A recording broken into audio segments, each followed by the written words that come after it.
Ready, go. Roof guy thing. Ready, go. Go.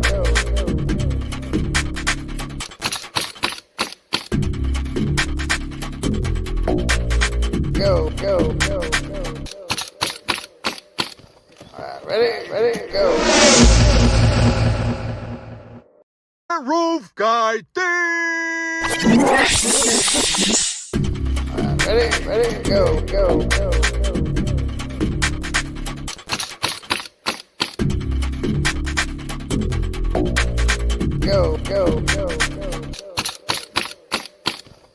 Ready, go. Roof guy thing. Ready, go. Go.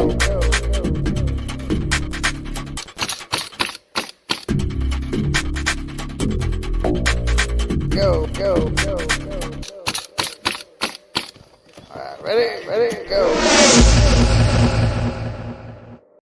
Roof guy thing. Ready, go. Go.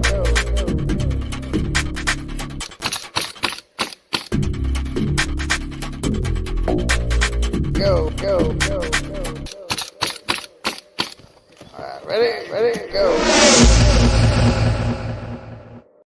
Roof guy thing. Ready, go. Go.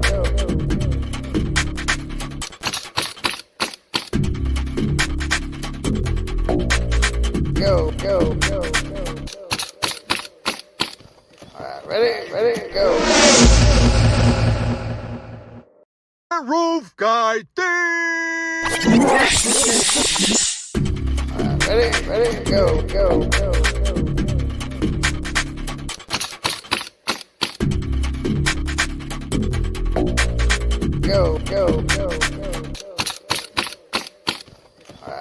Ready, go.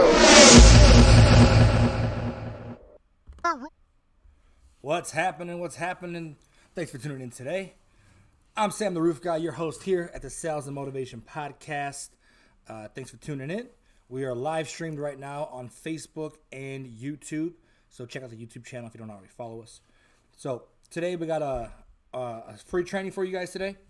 I did a video yesterday and I had several people reach out to me asking for different helps and procedures. And one thing I see common that is a big issue, or sometimes a lot of companies have, they struggle with or tend to be a headache, is the procedure for turning in jobs for the sales team. So before we get started, I just want to give a shout out to my sponsor, Skyhook, and also my man Jesse Parks, who did the amazing the audio for the intro video there you heard. That's all custom made. Yes, those were nail guns that you heard in the video. So thank you, Jesse. Great work on that, man. I love it. So today we're going to talk about turning your jobs in and the proper procedure and how to avoid headaches, how to keep things organized, and how to make sure, most importantly, you're not ordering material, you're not trying to order material, and things in the file are missing. So being in charge of the jobs being turned in and managing sales teams, I've had situations to where before, or even personally on my own jobs, to where you go to a job site and you're there the morning of to make sure everything's fine, or your project manager's there, and he looks through his checklist and something got left off, whether it's synthetic felt, whether it's flashing, drip edge, somehow something got missed. Sometimes it's starter. We all make mistakes. And so I'm going to help you guys today by preventing that from happening. Another thing is, sometimes if you don't have a proper procedure set up, if you don't have things in order, what may be happening is perhaps you are turning in, your sales guys turn in checks, or they're turning in jobs, they want to get paid, right? And you want to be able to pay them. So one thing you want to make sure is you have the proper procedure set up to where things are in order and you're not having chaos, and your guys are following a proper procedure to make sure that things are organized and your jobs are being turned in the right way. We want to make sure you're not missing photos, you're not missing any documents you guys need, and that everything is being done accordingly. So what we're going to talk first up is having a proper procedure. So the first thing to having a proper procedure when turning in jobs is making sure you have an actual assigned day. You don't want guys bringing checks in randomly throughout the week. You don't want them to be turning in checks whenever they pick them up, or Monday they bring in a check and then Wednesday they bring in more jobs and turn in some checks to you. You're trying to keep track of payroll. You're trying to make sure that they get paid on the jobs. You don't want to stop what you're doing, meet them at the office, and cut them a check. It causes chaos, right? You need organization there. So what you want to do is have a very specific day that you we got a comment on the post. So you want to make sure you have a very specific day of turning things in, turning in your jobs or job folders. I'm moving forward. I'm not going to refer to them as checks. I'm going to call it a job folder. And the reason why is so that's one thing you want to implement, or one thing that's going to help you. What I do is we don't collect checks. We don't turn in a check. We turn in a job folder. And in that folder is everything that you require the sales guy to have turned in order for that job to be ready to be built and in order for him to get paid. So if they want their commission and they want to get paid on the job, you want to make sure that the job folder is completed. So here's what we're going to do is we're going to help you set up a checklist, set up a proper procedure, set up a way of checking that, and giving the sales guy a little bit of a lead time and a little bit of time to correct things if things aren't fixed, so that way they still get paid. So the first step is to set up a specific day of when you collect your job folders, okay? We like to do Mondays. The reason why we want to start the week strong, we want to have Monday morning meetings, get the team fired up, give recognition for those who did a great job the previous week, set some goals, motivate them, do some sort of sales training and have them prepare for that week, hit a certain target, give them a challenge your team, and turn in all the job folders. That gives you the beginning of the week to get everything set up right from the start. So we choose Monday. Whatever day works for you is up to you. But I have found that Monday morning meetings are vital to a sales team. Having a strong Monday morning meeting to where your team comes in, and like I said, you build morale, you congratulate guys who had an awesome week, you push guys who are struggling a little bit, maybe you talk to them, give them a little pep talk, and you do some sort of training, and you set goals for that week, and then you collect the job folders. And everyone loves to turn in job folders because turning in a job folder means you're turning in, your potential check, your commission. So you have a specific day you assign is the first thing. You don't want guys bringing them in the middle of the week or any random day. You want to have a specific day you choose for your guys to turn in their job folders. Like I said, we like Mondays. That works great for us. Next is you want to let them know there's a specific day on when you're going to pay them for those jobs they turned in. So we do, Monday is turn in and Friday is payday. So maybe for you, you don't need that much time and maybe you want to pay your guys a little sooner. There's a couple of reasons why you want to give a few days. Number one, any personal checks that are turned in, you want to make sure they don't bounce and the guys getting paid commission on checks that didn't bounce. So if they turn the checks in on Monday and you get it to the bank by the end of the day Monday, typically speaking, by Friday, that check should be clear. If there's an issue with it, the bank probably would have alerted you by then. So that prevents you from paying out commission on checks that could potentially bounce because it happens sometimes, right? So we choose Monday and Friday. Monday turning day, Friday's payday. But it gives you time to, number one, gives you a chance for the checks to clear if they're personal checks. Number two, it gives the sales guys some time there, some leeway to fix things on jobs that were turned in but not corrected. Now, I don't accept late folders, so if they turn in Monday, if Wednesday he picks up a check, well, that gets turned in the following Monday. However, if they turn their jobs in on Monday and we do payday Friday, let's say he may have forgot one of the forms that are required to be turned in, we're going to give him a few days there to fix that so that way he can still get paid. That way he's not having to wait a full week to get his paycheck or to get his commission on that job specifically. Maybe he went a little too fast, or perhaps he left off a few pictures. If that's the case, you want to give him a chance still to be able to get those things corrected so he can still get his commission. Because at the end of the day, you're not trying to punish the sales guy. You're not trying to say, well, now you got to wait an extra week.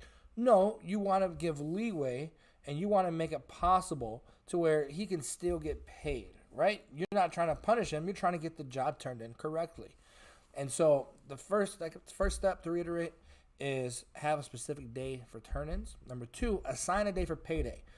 let guys understand that this is the day we cut checks. Not every single day, not whenever you grab a check, not 3 times a week. This is the day we use to turn our job folders in, and this is the day that you're going to get your check. Sometimes there's exceptions, but you don't want to make too many exceptions because then everyone always wants to be an exception, and everyone always wants you to help them out, do them a favor.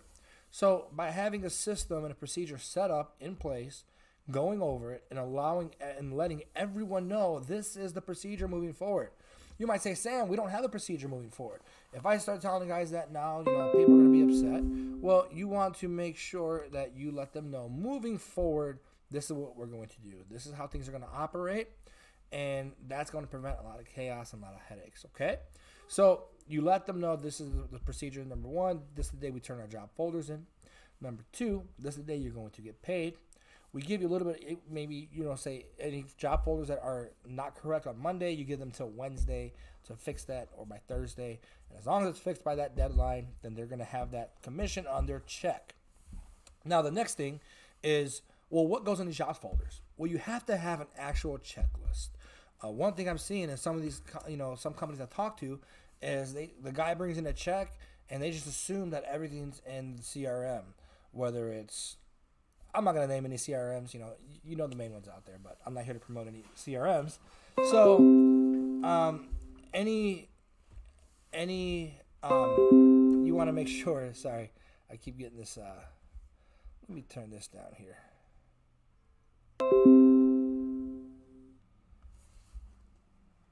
There we are. I keep getting notifications every time someone comments or likes it, and so I just had to mute the computer there so you guys can still hear me. But you want to make sure that you have an actual checklist. If a sales guy is just bringing you a check and you're hoping that it's listed in the CRM, well, you're rolling the dice. You might go to order material and you realize that you don't have the proper measurements, or there's not proper photos. You don't have a drip edge color, or you don't know what color the gutters are, and you order white. You get out there and they're cream, or wicker, or desert sand, desert tan. There's 15 different browns or tan colors out there. And so you want to make sure that everything is in order. You have your ducks lined up, and you want to make sure that there's no mistakes and you're not going to order the wrong color. The last thing you want to do is when there's brown drip edge and brown fascia and brown gutters and brown soffit, and the guy didn't have a gutter picture in there or didn't have the color of the gutters, and you order white and you get out there and you're like, well, this is going to look funny. We've all been there, right? I'm not the only one, right? So you want to have an actual checklist that your guys are required to go over, fill out, and sign that they've completed it. So we have a checklist that goes in every folder. There's every document that we require to be signed and filled out. We have it on that checklist. And when they check that the list that it's taken care of, they're not just saying that it's done, but it's not only filled out on paper, but it's also scanned and uploaded in the CRM. So when you, as the manager, or as whoever you have who receives the jobs and is checking everything to make sure that everything's proper in the system, it makes it real easy when they look at the checklist. They go on the computer and they just pull up the file. They look and say, okay, contingency, it's there. Picture checklist, it's there. Work order, color contract, whatever you want to call it, it's there. Liability form, it's there. And the deductible payment, it's there. Okay, so it makes it real simple for whoever's in charge of production or order material, or whoever's going to be the one collecting the jobs to make sure everything's in order. You want to make it real easy for them, so that way they're not spending an hour on each file. If you have a team of 10 or 15, 20 reps, this is going to take up your Monday. And so you want to make it as easy as possible to go through, check everything, make sure it's replacement cost policy. The last thing you want is for someone to turn in a job, not understanding or realizing it's an ACV policy. You go to order material, get the job done, and the homeowner doesn't know they're paying the rest out of pocket. And now you have to go explain to them, well, sir, aside from your $2,500 deductible, you also got to pay this $8,300 that's non-recoverable depreciation for your $10,000 roof, $12,000 roof. You know what I'm saying? So you want to make sure that you have someone in place, or a system or an automation set up to where everything's being verified, okay? And so we have a checklist, and every sales guy, when you turn in a job folder, You turn in the job folder, and in that folder, there's a checklist. And every form that we require to be filled out is going to be check marked off, and then they have to sign that form on the bottom. And on that form, it has the homeowner's name and their address and their phone number and insurance and the claim number, just to double verify. Let me just say this side note. You cannot have the address written down too many times. You cannot double verify the address too many times. I've been there. I've had a situation before where we were using a software or door knocking app, and when we would go up to the door, it would automatically put the address in there for us, and somehow it was missed that the address that didn't put it there into the CRM was the neighbor's, and all my forms and contracts and documents had their address, but because I never verified with the contract and with the CRM that the address was correct, and the production manager never verified with the paperwork and the CRM that it was a neighbor's house, somehow it happened to where when we went out to do the job, homeowner shows up and his neighbor's roof's being torn off. It was a mess. It was a messy situation. My job was threatened and at stake here. And I said, hold on. I filled out the contract with the proper address. It's not my fault you went to CRM and just ordered material. But at the end of the day, I was wrong and production manager was wrong. We both should have verified and checked, and we didn't. So you can never, ever verify the address too many times. I'll just say that. So we have the form. On the form, all their information is verified. We have the checklist there. Now, I'm going to help you guys out in some things that you might want to have on your checklist that you may or may not have. Number one, you want to have all the documents that are required should be on there, right? What kind of documents should be turned in? Well, number one, the contingency. The very first contingency that was signed by the homeowner saying that if you were to represent them and get them approved, then you would get the work in return, right? So you want to have the contingency on there. Next, you want to have the work order, the actual contract. The difference between a contingency and a work order. Contingency, there's not really a price, or you write per insurance scope or something of that matter.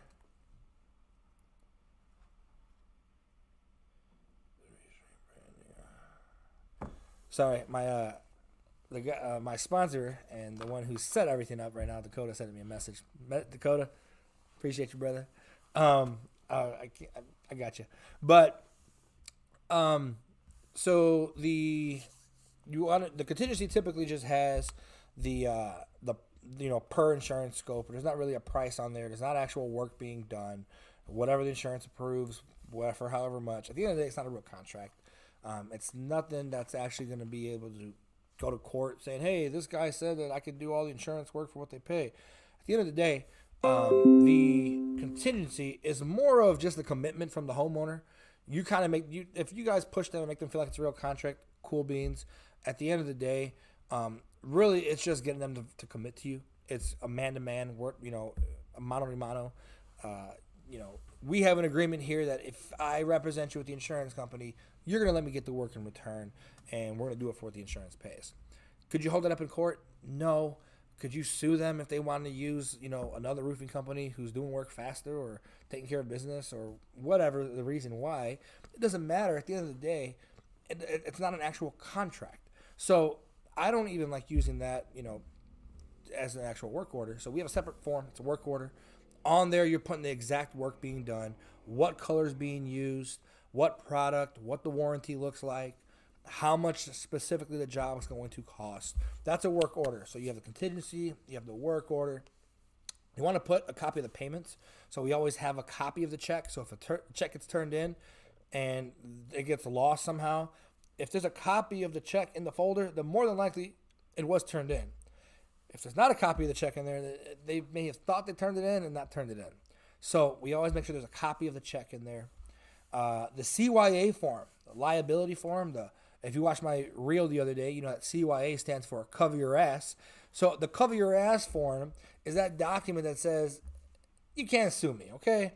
If your shrubs are a little messed up, if you get a flat tire, we do a great job cleaning up. We're going to go through and we're going to use a magnetic sweeper to sweep everything up as best as we can possible. But if you're running around, barefoot the next day and you step on a staple or something, you can't sue me, okay? We have the cover your ass form. Something that's very, very common and that I would put in there for sure is if you have expensive frames or paintings or pictures on your walls or china or knickknacks or crystals, take them down. When we're redoing a roof or siding, we're pounding into your house. Things that are loose can fall. I had a customer one time who even though she signed a CYA form, she tried to tell me that we owed her $5,000 because she had a very, very expensive and rare painting on her wall that fell and the frame cracked, and now we have to pay for that. And I just politely pulled out the CYA form. I covered my ass, and I showed her we're not liable for that actually because you signed this form here saying that you would protect your personal property. So, that's something that's very, very important to have. In that form, we also have on there the price of decking. And once we tear the roof off, if any sheets of decking need to be replaced, you're liable for it out of pocket. This is how much it costs. I need you to sign here. And that's important because the last thing you want is to never address the issue of decking, which it's usually brought up. Most homeowners will ask you, okay, now let me ask you this. If you tear the roof off and my wood is bad, who covers it? Do I got to pay out of pocket? Be up front with them.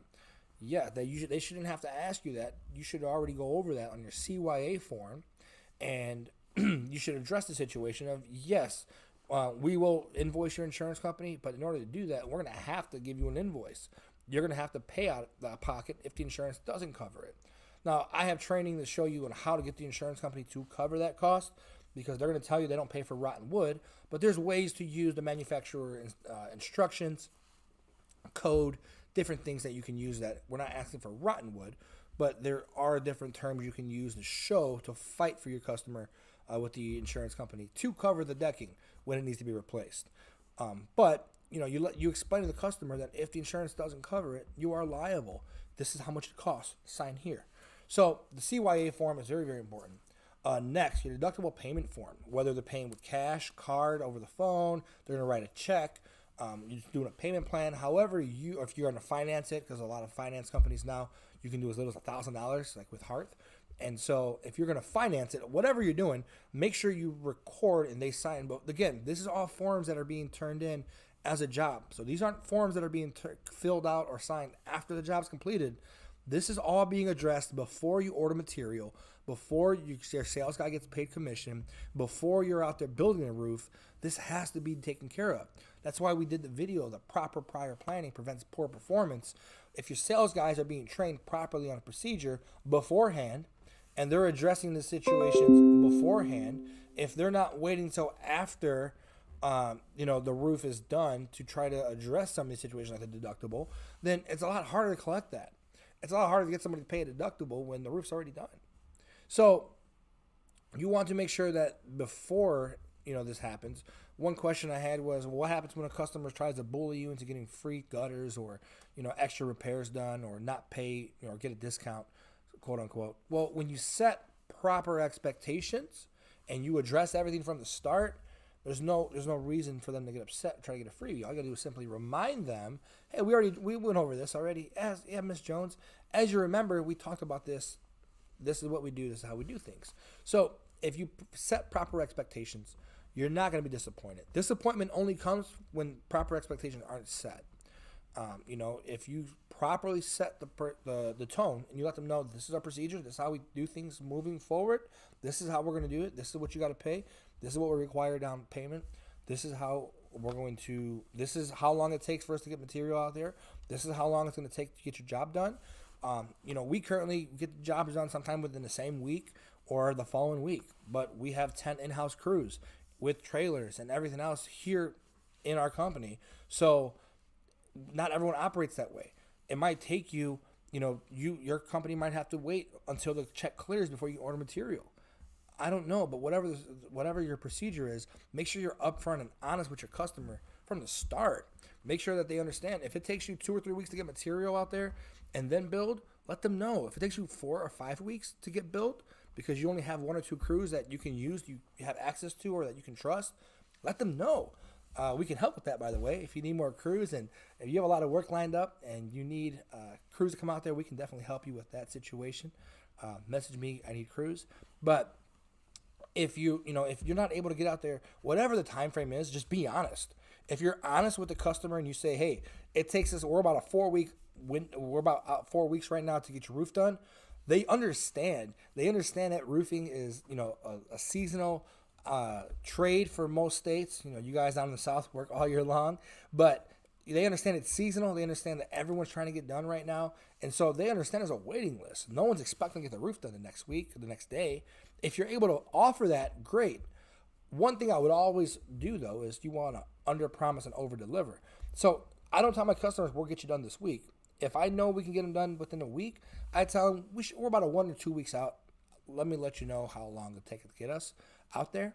And then once I turn the job in and then we get the material ordered and we have everything verified to make sure they have their color and everything is going to work out to get it done, I call them. I say, hey, Miss Jones, I got great news for you. Remember I told you about a week or two out? Well, guess what? We can actually get out there Thursday if that works for you. That'd be great. Awesome. And they're pumped. They're ecstatic. But if I tell her, what, we'll get you done this week. And she ordered, brownwood, and our supplier just happens to be short on brownwood, and it's going to take us a week to get the material. Well, now I have to call her and tell her, you know what, it's going to take a little longer, or even worse sometimes, sales guys don't call the customer, and then the week goes by, and the customer's calling them, and the customer's upset, the customer's calling the office, and now it's a whole mess because you overpromised. So set the proper expectation from the start, stick to it, but set the right expectations, and that's going to prevent disappointment. So you want to make sure you go address the deductible situation before you're getting the job done. I would address it from the start before I'm even meeting with the adjuster. We have a phone call that we have with the client before we ever meet with the adjuster. And on that phone call, there's a list. It's scripted. There's 5 points that we address with the homeowner before we ever even meet with the adjuster, just to make sure that they're going to play by our rules. This is a client that's going to pay their deductible. This is a client that's going to allow us to do the work after we get them approved. This is a client that isn't going to try to use somebody else or have me get them approved and go with a cheaper quote. This is someone who's trying to trust us. This phone call is vital, and we have this phone call before we meet with the adjuster. And in that phone call, we address the deductible situation. And then after we meet with the adjuster and approved, pick up the contracts get signed and the first check gets picked up, we reiterate and we have them sign a form. Either they pay the deductible in full, or if they need a payment plan, or if they're going to finance it, we have it all written out on paper. They sign it, showing they're going to pay it, and they make a deposit or whatever the case is. But we address it before we get the roof done. So you want to make sure the deductible payment form is taken care of and paid. Next is a picture checklist. One of the most common things that guys get frustrated with their sales teams is not having proper pictures or enough pictures. But you have to train your guys on what kind of photos to take. You can't just say, go take photos on the roof, take photos of everything. What does that mean? Put yourself in their shoes. Put yourself in the shoes of a brand new sales rep or a young sales rep or someone it's their first year or so. They may not know, and then they turn their photos in. You want to huff and puff and holler at them and get mad that they don't have enough photos, but you got to have an actual checklist of what you want. If you don't give them what they need, once again, this goes back to setting the proper expectations. If you set the proper expectation, you give them a checklist of all the items you need photographed, and you actually have a training and show them what these items are. You can't just give a new rep a list that says, drip edge, gutter apron, step flashing, roof to wall flashing, valley, metal and gutter brackets and pipe jack. You can't just give them a list of stuff and expect them to know what it is. You got to train them. One of the big problems in the industry is everyone wants to train their sales team. A lot of guys get handed a script and get thrown to the wolves and, go crush it, go kill it. And that's nonsense. You're setting your team up for failure. You're not setting them up for success. You can't be upset when they don't produce well. You can't be upset when they don't get things done right if you're not training them properly. So it starts with proper training, first off. And it's not just on how to close a deal or how to knock a door. That's just the tip of the iceberg. That's just the very beginning of it. You want to make sure that they know what they're talking about. You want to make sure if the homeowner looks at them and says, well, how much ice and water shield do you use? They know what ice and water shield is. They know where it goes, and they know the answer to that. The last thing you want them to do is start looking up, at the ridge and say, oh, well, it goes all the way across. They got to know what they're talking about. So you got to properly train them first off. They have to know how things are applied. And they have to know if you want something photographed, they have to understand what exactly it is, how to find it, and what it is you need photos of. You don't just say, take a picture of the gutter line. Explain to them that you need to see where the brackets are screwed in, and you explain to them why. You want to make sure you got a picture of the thickness of the shingle. You want to make sure you have a picture of whether or not there's ice and water shield. So come up with a picture checklist of all the photos you need, and then train them on all these items, what they are, and why you need photos of them.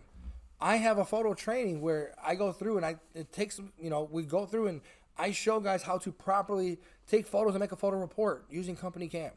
So the photo checklist is one of the biggest things that I see is unused or underused, or perhaps you have a great photo checklist, but half your sales team doesn't know half the items on the checklist. So making sure your team is trained up properly on that photo checklist is going to save you headaches. It's going to save you time when you're going to order material. Okay, so we have the contingency, we have the work order / contract, we got the payment form, the cover your ass document, we have the deductible payment, the picture checklist, we have a referral sheet. So we're constantly asking for referrals. There's so many steps along the process. You're talking to these customers so many times. There's so many opportunities to ask for referrals. And I put referral sheet, but I personally have been using RepCard, and RepCard is phenomenal for getting easy referrals from your customers. It makes it so easy. If you don't use RepCard, I'm going to probably drop a link in the comments when I get off of here of RepCard. You could look at my RepCard. I love if you guys give me a review, but most importantly with RepCard is it makes it very, very, very simple for you to send that card, to the digital business card, to your customer. And on the bottom, a big button says send referral. They click it. It has their name, their phone number. They hit next. It puts the referral's name and phone number. They hit next. And it sends it to you into your rep card there. And it saves them to your contacts. It saves the referral into the contacts. It links the referral to them. And so you know exactly who sent it to you. You get a text saying that so-and-so sent you a referral. And it has all their information. And they get your rep card. So it makes it super, super easy. But make sure you have a list of referrals that you're putting into your CRM to make sure that that client is getting credit for the referral. And last, one of the other things we have on there is the material list. Now, I'm going to share this with you guys here. So I have this material sheet that I've made, and it's a cheat sheet. And what it has on there, I don't know if you can see that really well, but if you're interested in this material list cheat sheet, message me or comment below cheat sheet, and I will send you the material list cheat sheet into your inbox. So what it has, all the material that you're gonna have to order for a standard roofing job and siding job, and so it makes it real easy. Now, if you have a production guy who orders the material, then all he has to do is go in there and take every job folder, take the measurements, and fill out the material form. This is going to prevent things from being forgotten to get ordered. We've been there to where we're a box vent short, or we forget to order the box vents, or we forget to order silicone, or we forget to order coil nails, something. Sometimes things get missed. Having an actual list for the guy who's ordered the material is going to prevent that from happening. But on this, the reason I call it a cheat sheet, because it doesn't just have all the material that you need to order. I put in there the equations you got to use to figure out how much.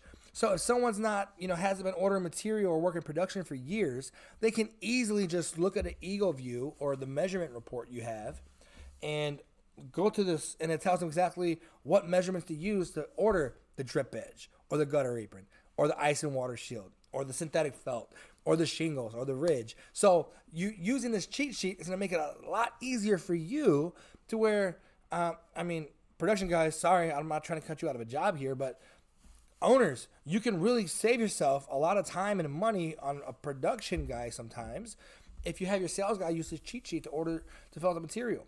Or you can make it easier on your production guy if all the sales guys fill this sheet out, all you have to do is look at it, verify and check it real quick, and order the material. So I'm going to include that. So if you're interested in the cheat sheet for material, go ahead and comment cheat sheet in the comments, and I'll get that sent over to you. So That's going to save you a lot of time, a lot of headaches.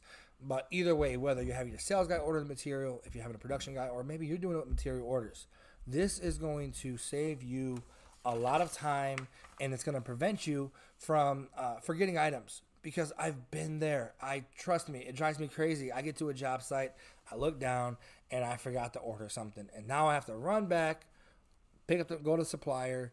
That can take 30, 40 minutes of just waiting around sometimes because guys are busy. It's the end of the season and we're all trying to get these jobs knocked out, and suppliers only have so many guys on hand. So you might have to drive 20, 30 minutes, 15 minutes, whatever, to your supplier, give them the order, wait 30, 40 minutes to an hour for some caulk or for some felt, some shingles.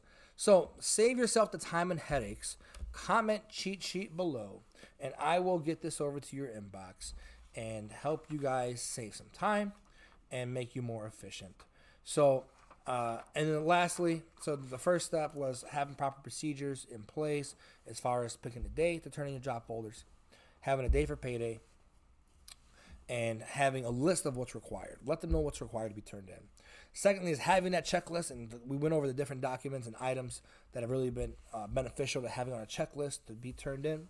And lastly, I'm going to say have a process for verifying, whether it's you or whether it's a production guy or maybe it's a office help or secretary, whoever's going to be verifying that these jobs are in there, have an actual procedure for them to where when the sales guys turn them in, again, having the data turn in and a deadline is huge. It's going to be very important to make their job easier because it's not fair. A lot of times, and I've been guilty of it, I've been the benefit of it, but a lot of companies like to cater to the sales guys, give them special privileges because they're the ones bringing all the jobs in. But at the end of the day, having deadlines and holding people accountable is extremely important for morale and important for your company. So making sure there's an actual process for the person who collects the jobs and is going to turn them in and verify them. Make sure you make it real easy for them. That's why you want checklists. You want guys to sign off saying that they've approved them, that they've checked and uploaded everything to the CRM, and making the process to where whoever's going to verify them has to just pull out a sheet. Everything on the checklist should be in that folder. Go into CRM. Everything's on there. Should be uploaded to the CRM. And then, again, verifying, making sure before material is ordered that all these jobs are full replacement cost, or if they are ACV, that the homeowner's aware of it. They made the deposit. They've signed off on that. They understand that they're liable for out-of-pocket expenses. And that way you guys can CYA. You always got to cover your ass. So have that proper process set up for whoever's verifying. Make it easy for them. That way you can stop pulling your hair out and struggling with making sure jobs are turned in correctly. Thanks for watching. I appreciate you guys for tuning in. Make sure you follow me on Instagram as well, Sam the Roof Guy, and then go ahead and subscribe to that new YouTube channel, Sam the Roof Guy. Thanks for watching, guys.